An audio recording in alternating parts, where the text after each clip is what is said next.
आइए हम प्रार्थना करें। पिता, हम धन्यवाद करते हैं महान प्रभु सुंदर समय के लिए पिता के अभी तक बचाए। पिता, हम आपको धन्यवाद करते हैं महान प्रभु जी।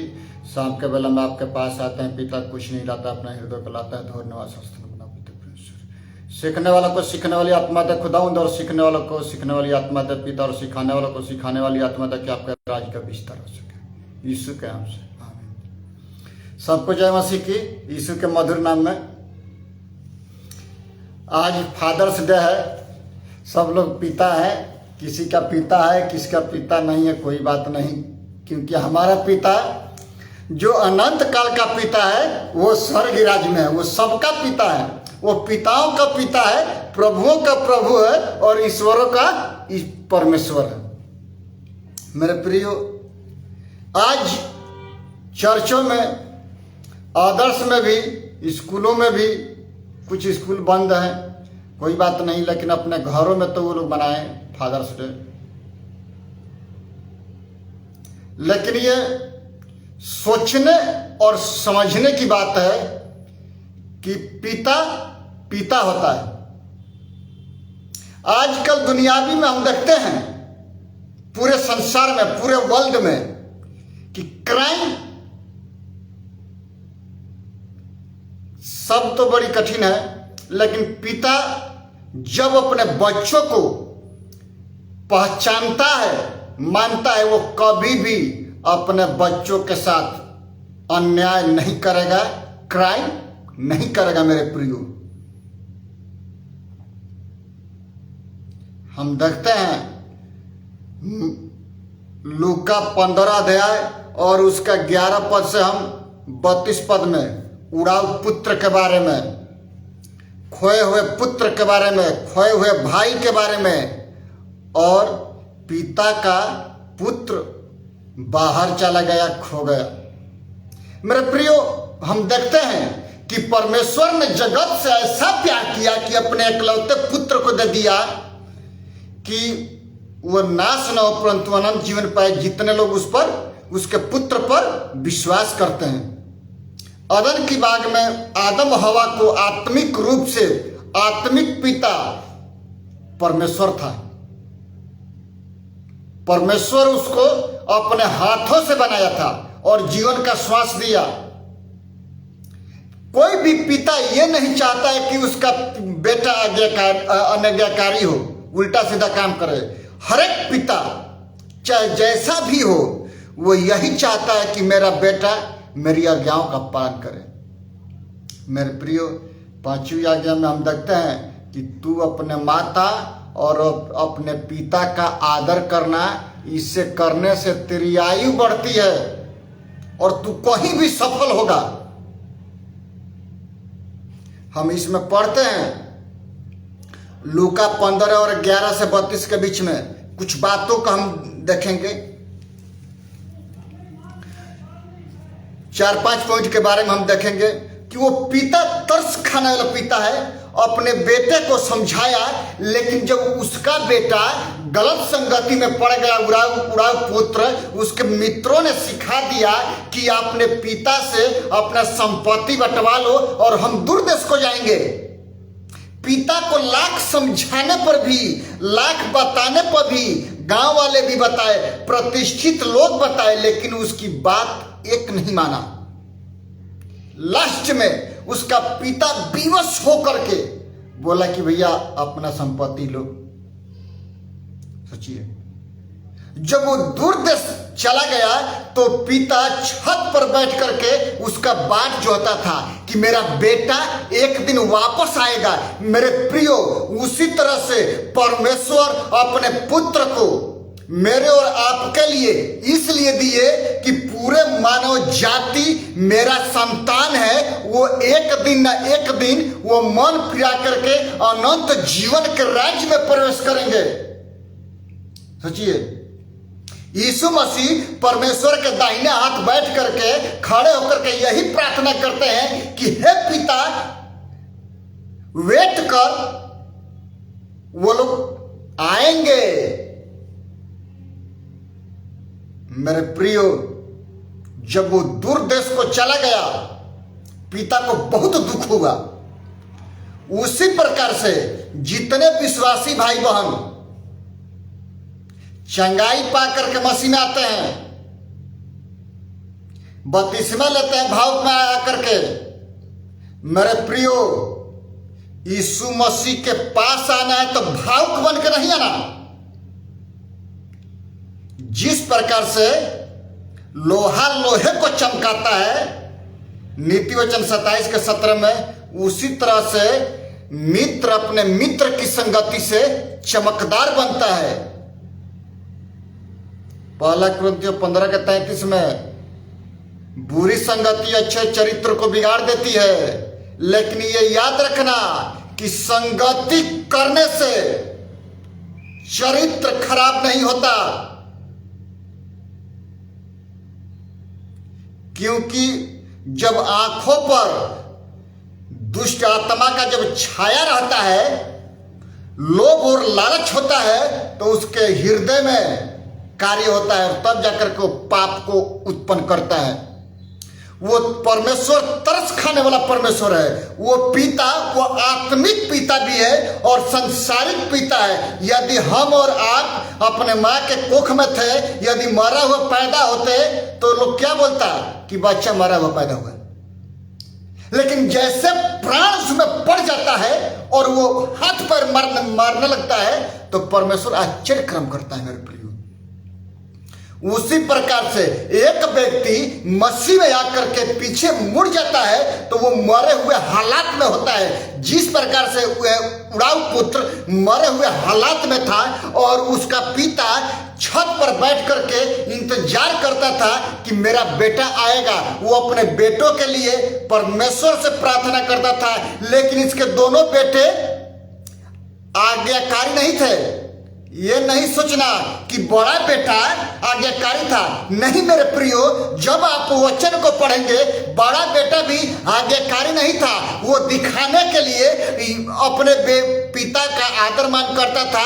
लोग दिखाने के लिए यीशु मसीह के राज्य में आते हैं, प्रार्थना लंबी लंबी करते हैं, वचन पढ़ते हैं, हुआ खूब करते हैं, लेकिन उनका जड़ संसार में होता है, न कि प्रभु यीशु मसीह के चरणों में। उनका जड़ मेरे प्रियो प्रभु यीशु मसीह के चरणों में नहीं होता। जिस प्रकार से इसका बड़ा बेटा, जब छोटा बेटा बाहर चला गया, सब कुछ उड़ा दिया, खत्म कर दिया, तो इसकी बुराई इसके सामने आई कि आपने हमको तो एक बकरी का बच्चा भी नहीं दिया कि मैं अपने दोस्तों में ऐश मौज करता। सोचिए, ये पुत्र दूर देश चला गया। कैसे? जब हम विश्वास में आते हैं, परमेश्वर का आश्चर्य कर्म देखते हैं, लेकिन सांसारिक रूप में ही होते हैं, न कि आत्मिक रूप में।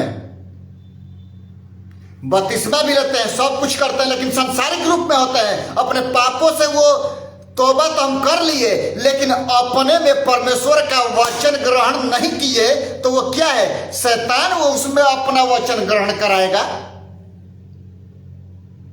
सोचिए, इसमें हम सीधा रीति से हम पढ़ते हैं कि जो व्यक्ति गहराई से नहीं सीखता वो टूट जाता है। जिस प्रकार से ये पुत्र अपने मित्रों के बहकावे में आकर के ये जड़ नहीं पकड़ा, इसका जड़ पत्थर पर ही था, पनपा, उगा, खत्म हो गया।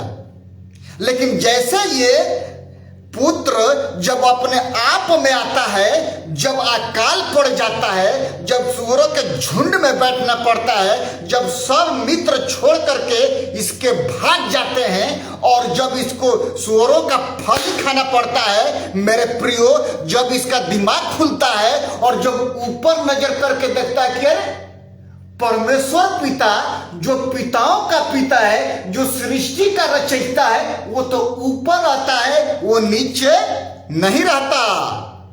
ये क्या बोलता है कि मेरे पिता के घर में इतने सारे नौकर हैं, इतने सारे सब कुछ हैं, उनके खाने के बाद भी रोटी बच जाता है और वो बाहर कुत्तों को डाला जाता है। मैं अपने पिता के पास जाऊंगा और कहूंगा कि पिताजी, मैं आपके विरोध में और स्वर्ग के राज्य के विरोध में, स्वर्ग पिता के विरोध में मैंने पाप किया है। मैं इस योग्य नहीं रहा कि तेरा पुत्र कहलाऊं। मेरे प्रियो, वो पिता तरस से भरा हुआ है, वो पिता स्वर्ग पिता है। जब एक पापी व्यक्ति अपने पापों के संपूर्ण रीति से वो मान लेता है, उसके बाद वो जब पश्चाताप करता है और परमेश्वर के हजूरी में आता है, वो दिन प्रतिदिन वो रिन्यू होता जाता है मेरे प्रियो, और उससे वो पिता बहुत गदगद होता है।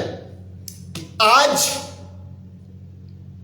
इस जीवन में मुक्तिदाता, जीवन दाता, सृष्टिकर्ता जन्म लिया है।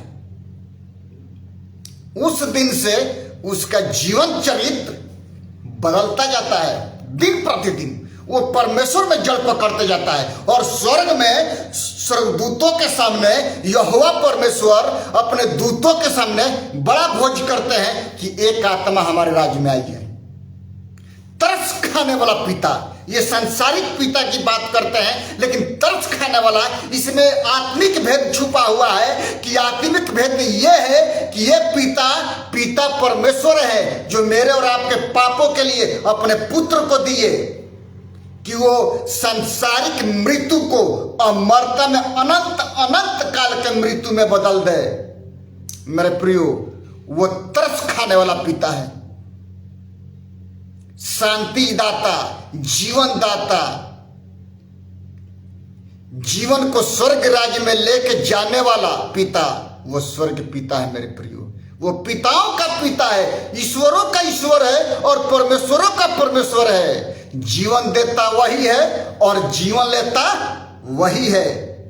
यदि कोई व्यक्ति सांसारिक बातों में फंस करके, अपने पारिवारिक टेंशन में उलझ करके, और वो व्यक्ति यदि छत पर से कूद गया या पहाड़ी से कूद गया और मर गया, तो वो सीधे नरक में जाएगा। मेरे प्रियो, यदि आप किसी बंधन में है, किसी समस्या में है, समस्या का समाधान नहीं है, एक उद्धारकर्ता जीवित है, उसके पास अनेकों समस्या का समाधान है। चाहे वो कैसा भी पाप हो, चाहे कैसा भी बंधन हो, वो छुड़ाने के लिए मेरे प्रियो वो सामर्थ्य रखता है, क्योंकि वो जीवित परमेश्वर है। उसका नाम है यीशु मसीह। उसका नाम है यीशु मसीह। मेरे और आपके पापों के लिए मारा गया, गाड़ा गया, तीसरे दिन मृतकों में से जी उठा, स्वर्ग पर चला गया, वो लेने के लिए आएगा। हम उसके साथ राज करने के लिए जाएंगे। आप तैयार हैं? अपने पापों से मन फिराइए उड़ाऊ पुत्र की तरह और परमेश्वर के हजूरी में आइए। परमेश्वर आपके पापों को क्षमा करेंगे, श्वेत कर देंगे। इसमें हम पढ़ते हैं, जितने लोग विश्वास करने वाले हैं यीशु मसीह के नाम में मेरे प्रियो, वो लोग अपना अपना आत्मा और कान खोल करके सुन ले कि आत्मा कलीसिया से क्या कहता है। उड़ाऊ पुत्र का मतलब है कि ये यीशु मसीह को जानने वाला बंदा है। ये यीशु मसीह के कलीसिया के लोगों के लिए है, ये अन्य लोगों के लिए नहीं है मेरे प्रियो। अपने आप को सुधारने और संवारने की जरूरत है। अपने जिंदगी को, कुछ लोग बोलते हैं संदीप भैया मैं तो 4-5 पीढ़ी प्रभु यीशु मसीह में ही बीत गई, हम तो बाइबल शुरू से पढ़ते आए हैं। हम एक ही बात बोलते हैं कि मेरे भाई, बाइबल पढ़ते हैं अच्छी बात है, प्रचार करते हैं अच्छी बात है कि आप स्वर्ग में जाएंगे, हमको मत दिखाइएगा। अपने आत्मा के अंदर से पूछिएगा 1 फीट नीचे से कि प्रभु क्या हम आपके योग्य हैं? तब प्रभु आपको जवाब देगा।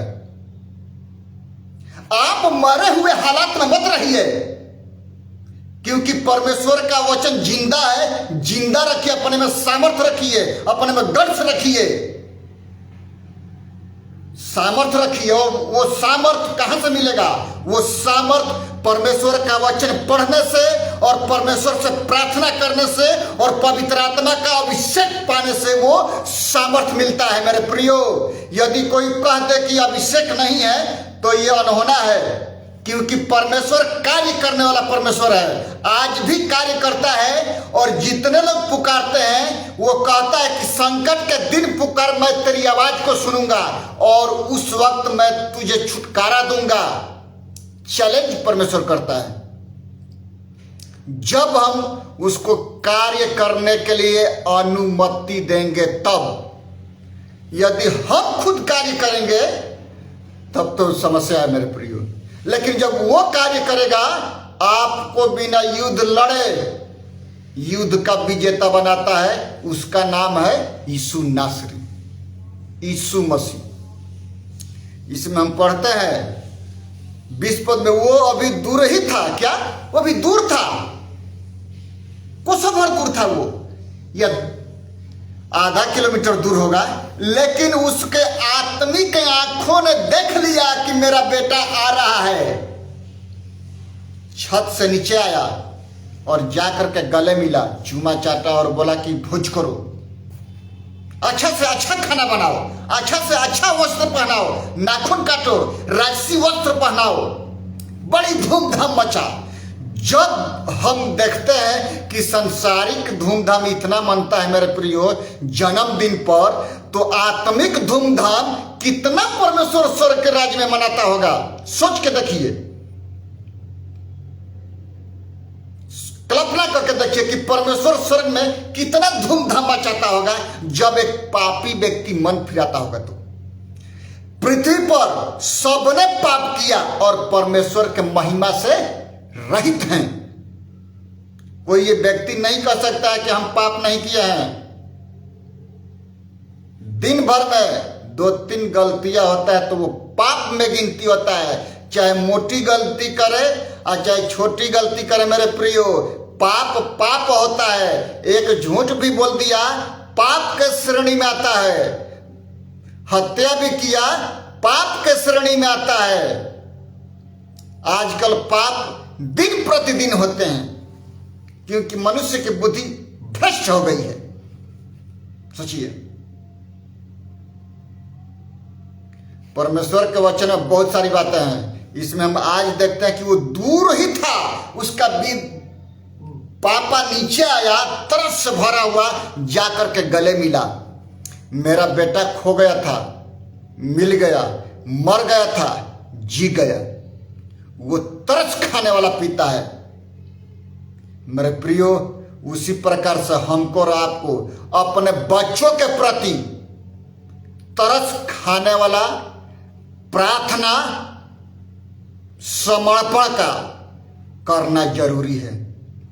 क्योंकि जब बच्चे अंश अंश करके बढ़ते हैं और जब आप प्रार्थना करते हैं तो वो अंश अंश करके परमेश्वर के अनुग्रह में और परमेश्वर के सामर्थ्य में बढ़ेंगे, तब जाकर के और आपको आनंद आएगा। वो आनंद आप किसी को बांट नहीं सकते हैं, बस आप अपने हृदय से अनुभव कर सकते हैं मेरे प्रियो। जिस प्रकार से परमेश्वर पिता अपने स्वर्ग राज्य में दूतों के साथ में आनंद करता है, वो हम देखते नहीं हैं। जब हम प्रार्थना में बैठते हैं, आप किसी भाई को बहन को यीशु मसीह के बारे में बता दिए, वो आ गया, सब कुछ करने लगा, आपका फल पक गया, उसके बाद आपको आनंद आता है कि परमेश्वर आपने एक आत्मा दिया, उसको संभालिए और उसको रखवाली कीजिए। दूत वहां पर उसकी मदद करते हैं। जिस प्रकार से जब आरामी सेना, राजा में हम पढ़ते हैं कि जब आरामी सेना एलीसा को घेर ली तो गेहजी उसका दास बोलता कि हे प्रभु, आरामी सेना तो हम लोग के चारों तरफ घेरी हुई है, हम क्या करें? एलीसा कहता है कि हे प्रभु, हे यहोवा, इसकी आंखें खोल देखिए, देखे अपने आंख से, सांसारिक आंख से कि हमारे पीछे कितने सेना सैनिक हैं। जब उसकी आत्मिक आंख खुलती है मेरे प्रियो, तो देखता है कि अग्निमय स्वर्गदूत घोड़ों पर से उतरते हैं और चढ़ते हैं उसके चारों तरफ। उसका दिमाग डिस्टर्ब हो गया। सोचिए, उसी प्रकार से जब आप कहीं भी सफर करते हैं, परमेश्वर का दूत आपकी रखवाली करता है। कब? जब आप परमेश्वर के साथ घनिष्ठ संबंध बना करके उसके हजूरी में बैठ करके और जब प्रार्थना करते हैं और प्रार्थना के साथ अपने घर से बाहर जाते हैं, परमेश्वर की सेना जाती है मेरे प्रियो, मदद और सहायता के लिए। सोचिए, वो आत्मिक पिता अपने बच्चों के प्रति, अपने बेटे के प्रति कितना वो तरस खाता है कि अपने दूतों को मेरे और आपके रक्षा के लिए भेजता है मेरे प्रियो। सोचिए, हम बहुत सी जीवित घटना हम पढ़ते हैं। एक बहन बता रही थी कि पास्टर जी, हमको बहुत लोग ताना मारते थे। एक दिन मैं जब फास्टिंग प्रेयर की, उपवास की प्रार्थना की और प्रार्थना ऐसा की कि हे प्रभु, जितने लोग ताना मारते हैं, देख करके सीटी बजाते हैं, उनके आत्मिक आंखों को खोल दे कि वो तेरे तेज को देख सके। लेकिन मेरे प्रियो, जैसे उन लोगों के जीवन में परमेश्वर की आत्मा काम की, तो क्या देखते हैं कि उस बहन के चारों तरफ बड़े बड़े स्वर्गदूत घेरा डाल के रखे हुए हैं। सोचिए, परमेश्वर अपने बच्चों को, अपनी संतान को इस तरह से बचाते हैं मेरे प्रियो। कब? जब आप परमेश्वर के साथ अच्छा संबंध बना के रखते हैं, तब जाकर के परमेश्वर अपने दूतों को हुक्म देते हैं, तब जाकर के परमेश्वर अपने बच्चों को बचाते हैं। अब आप परमेश्वर के हाथ में है, ये उड़ाऊ पुत्र अपने पिता के गोद में है, पिता के हाथ में है, और ये कहता है कि पिताजी मेरा संपत्ति बांटिए कि मैं कूद जाऊं आपके हाथ से। तो वो कूद गया, सारा संपत्ति बांट करके वो दूर देश लेकर के चला गया अपने मित्रों में खर्च करने के लिए। सोचिए, परमेश्वर बोलते हैं कि स्व इच्छा है चुनाव करने के लिए, स्वतंत्रता है। कब? जब आप अपने पर्सनल लाइफ में यीशु मसीह को मुक्तिदाता, जीवन करता करके ग्रहण करते हैं मेरे प्रियो, परमेश्वर तब जाकर के परमेश्वर के वचन को पढ़ते हैं, उसके से प्रार्थना करते हैं, परमेश्वर अपना कार्य करना चालू करते हैं। आपके पास भी पुत्र हैं, जो पुत्र सबसे ज्यादा प्यार करता है, आप कहीं भी जाते हैं उसको अलग से कोई ना कोई वस्तु ला करके देते हैं। सब के पास बेटा है, बेटी है, कोई बात नहीं, देते हैं। लेकिन वो स्वर्ग पिता, वो अलग तरह से तरस खाने वाला पिता है। हम उड़ाऊ पुत्र के बारे में हम देखें और फिर हम उसके पॉइंट में देखते हैं 20 में कि उसके पिता ने उसे देखकर तरस खाया क्योंकि उसका बेटा दूर देश से लौट आया। परमेश्वर उनसे इतना प्रेम करता और उनके लिए लगातार दुख मनाता है। कब? जब एक आदमी प्रभु यीशु मसीह में आ करके और पीछे लौट जाता है, वो बहुत तरस खाता है। कलीसिया के पासवान भी तरस खाते हैं कि प्रभु क्या बात है कि वो लौट गया। हमको समर्पण की प्रार्थना करना है अपने बच्चों के लिए कि आपका बच्चा दिन प्रतिदिन उम्र में आगे बढ़ता है, दिन प्रतिदिन बढ़ता है, आप समर्पण के साथ प्रार्थना करते हैं, परमेश्वर उसको अलग तरह से अभिषेक से परिपूर्ण करता है मेरे प्रियो।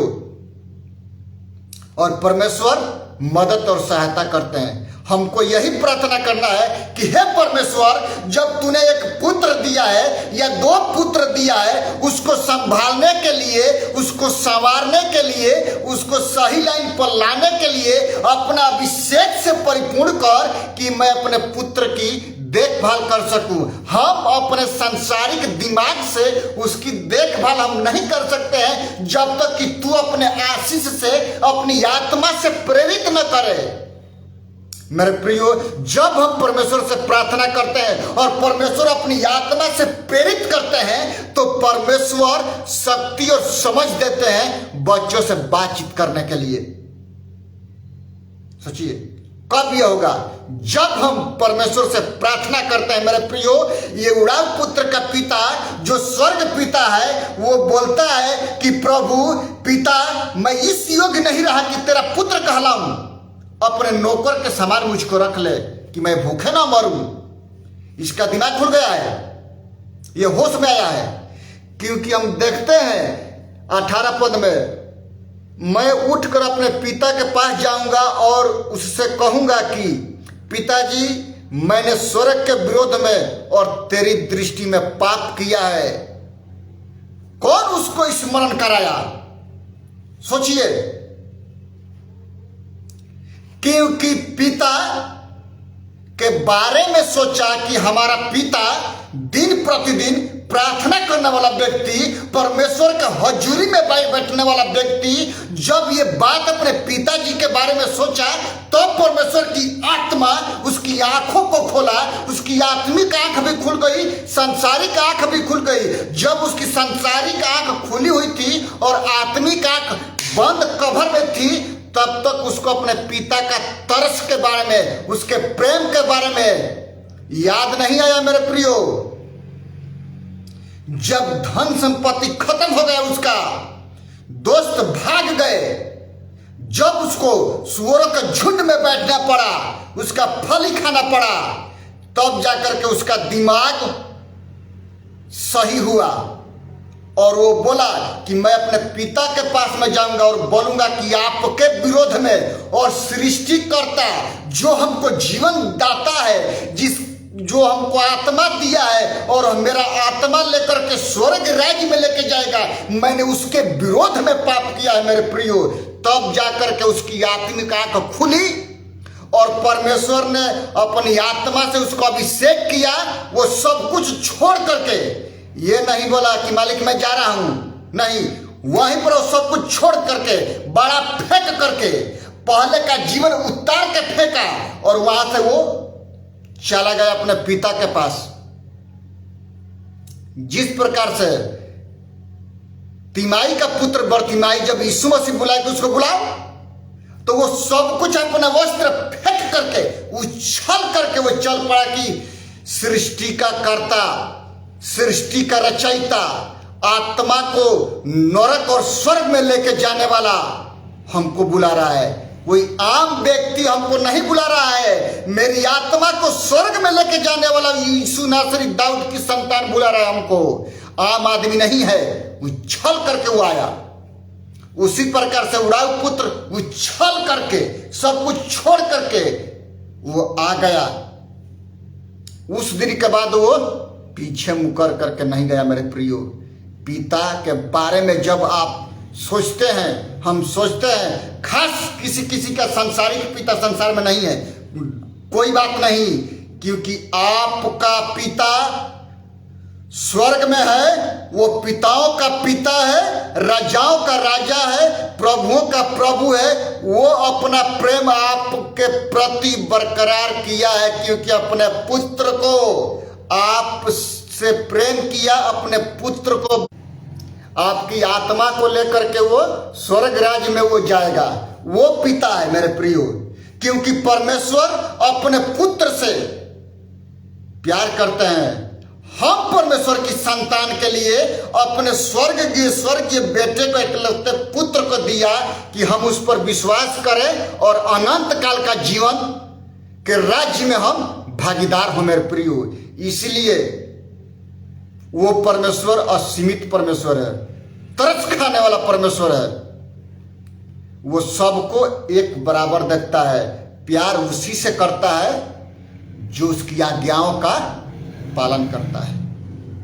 आप मेल बलि, होम बलि खूब चढ़ाइए, दशवांश अपने तनख्वाह का 10,000 में 1,000 रुपया इस मसीह के राज्य में लेके आइए, कोई बात नहीं। लेकिन जितना वो अपनी आज्ञा माने जाने से खुश होता है, उतना चढ़ावा चढ़ाने से परमेश्वर खुश नहीं होता।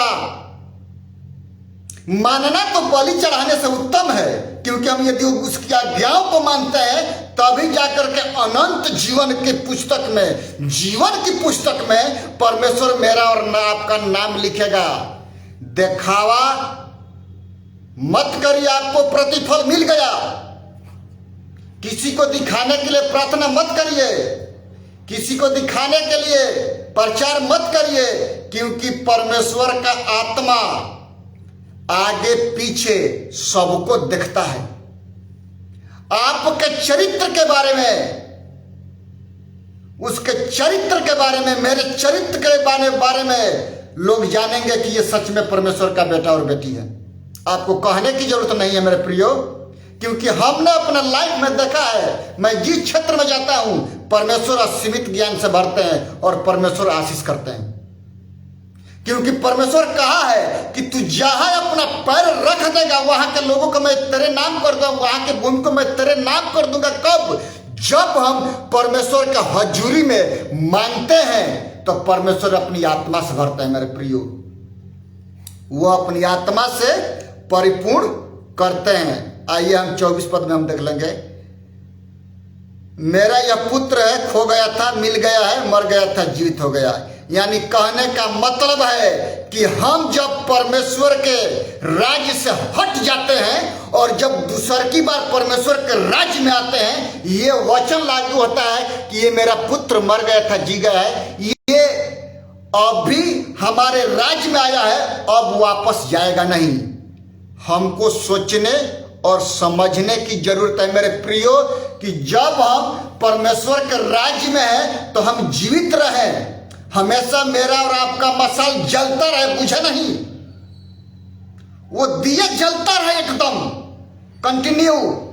हमारा वचन पढ़ना और परमेश्वर से मेल मिलाप का, अलगताई का प्रार्थना करना वो कंटिन्यू चलता रहे, बंद ना हो। यदि बंद हुआ तो 5 मूर्ख और 5 समझदार थी, तो मेरा और आपका गिनती वो मूर्खों में होगा कि यीशु मसीह को जान करके अपने में तेल नहीं रखे।